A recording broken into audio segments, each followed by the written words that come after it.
Welcome to PhD Lyrics, overanalyzing the songs you shower to. The only program really audacious enough to subject your, casual listening habits to some pretty rigorous academic scrutiny. Indeed. Advanced academic thought, no less. Exactly. Today, we are embarking on what I think can only be called a forensic textual analysis of De La Soul's Ring, Ring, Ring. Prepare yourselves. Yeah, seriously. Prepare to have your perception of this, well, seemingly simple track pretty irrevocably altered. It seems lighthearted, I grant you. But what you actually find is, well, a dense semiotic web. It's just ripe for deconstruction. Through multiple theoretical lenses, naturally. Oh, absolutely. We're planning to elevate the mundane right up to the profound today. Sure. Unearthing all those latent meanings. With the utmost seriousness, of course. Of course. No self-awareness detected. Yeah, okay, right. So let's kick off at the very beginning. The genesis of the song, that spoken word message from Miss Renee King from Philadelphia. Ah, yes.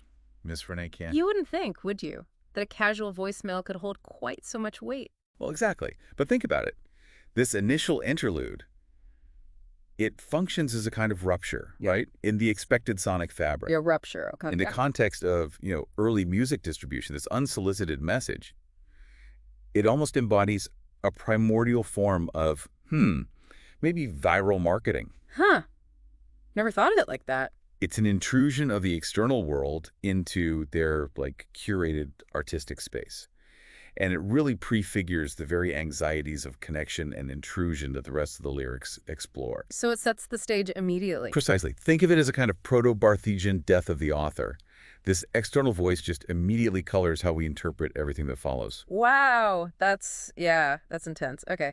And then straight into the chorus. Hey, how you doing? Sorry you can't get through. Why don't you leave your name and your number and I'll get back to you. The quintessential answering machine message. It is. It really is. But let's not be seduced by its apparent simplicity, please. Oh, no danger of that here. Good.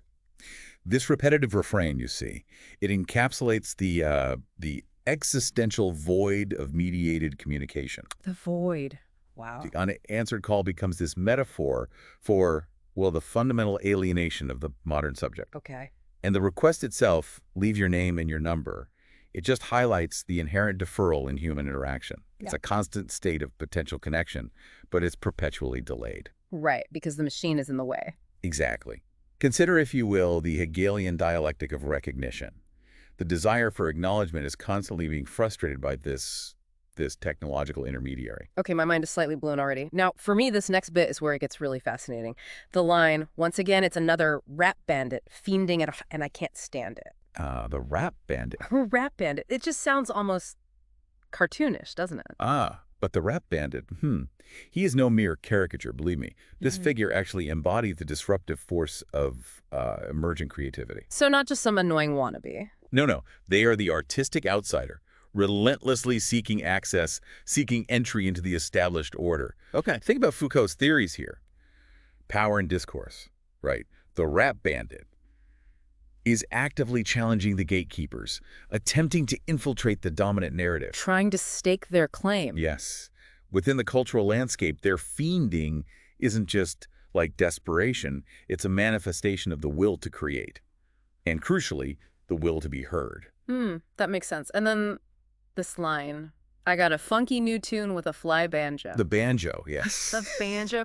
It just feels so deliberately out of place in that context. Oh, it is deliberate. That inclusion of the banjo serves as a really potent act of genre transgression. Right, mixing things up. It's a disruption of sonic expectations, a direct challenge to those, puritanical boundaries that often try to define musical categories. So like breaking the rules. Precisely. This act of hybridity, it can be understood through the lens of Derridean deconstruction, really, blurring the lines between what seem like disparate musical forms.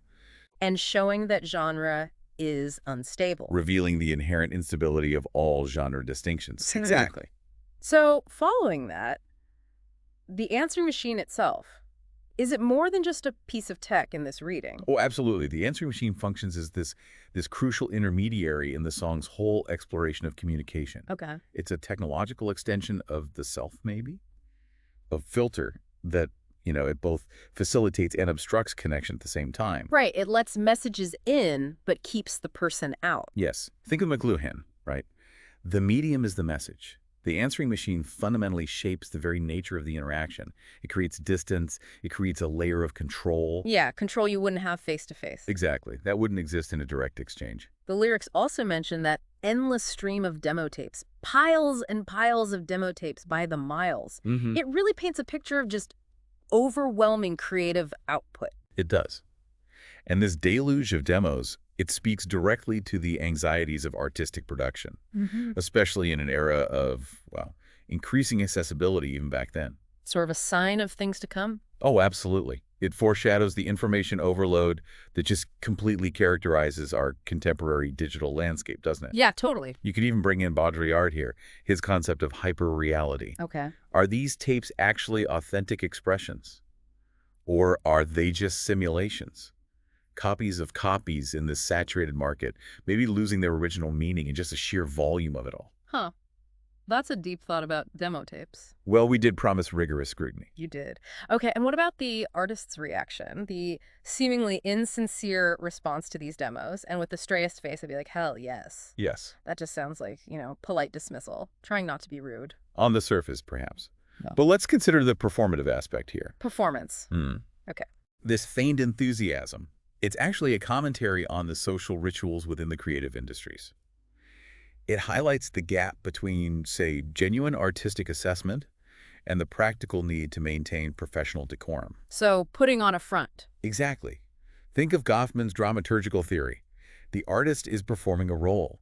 They're managing impressions in a social interaction where, let's be honest critique might be deemed impolitic or just awkward. Yeah, you don't want to crush someone's dreams to their face, I guess. Or maybe you just don't have the time. Then there's the act of passing these unwanted demos to Papa Prince Paul. What are we supposed to make of that? Good question. Offloading the problem. Well, yes, but it's also symbolic.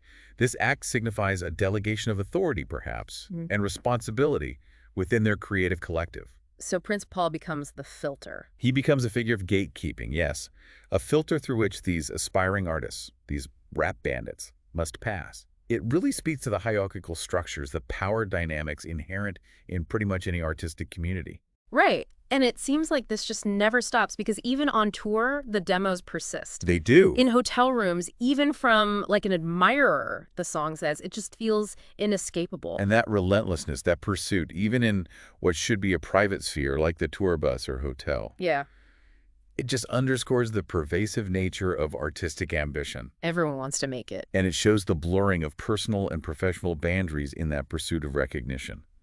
The slight variations in these encounters, different places, different people, they actually serve to emphasize just how ubiquitous this dynamic is. It's everywhere. Okay, wow. So finally, the end. The please don't press rewind because I'll just lay it down the line.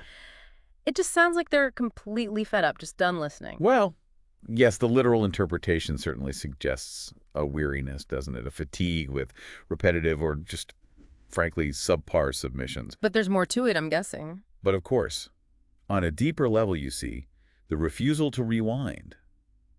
It embodies the relentless forward momentum of the creative process itself. Oh. Each submission is transient.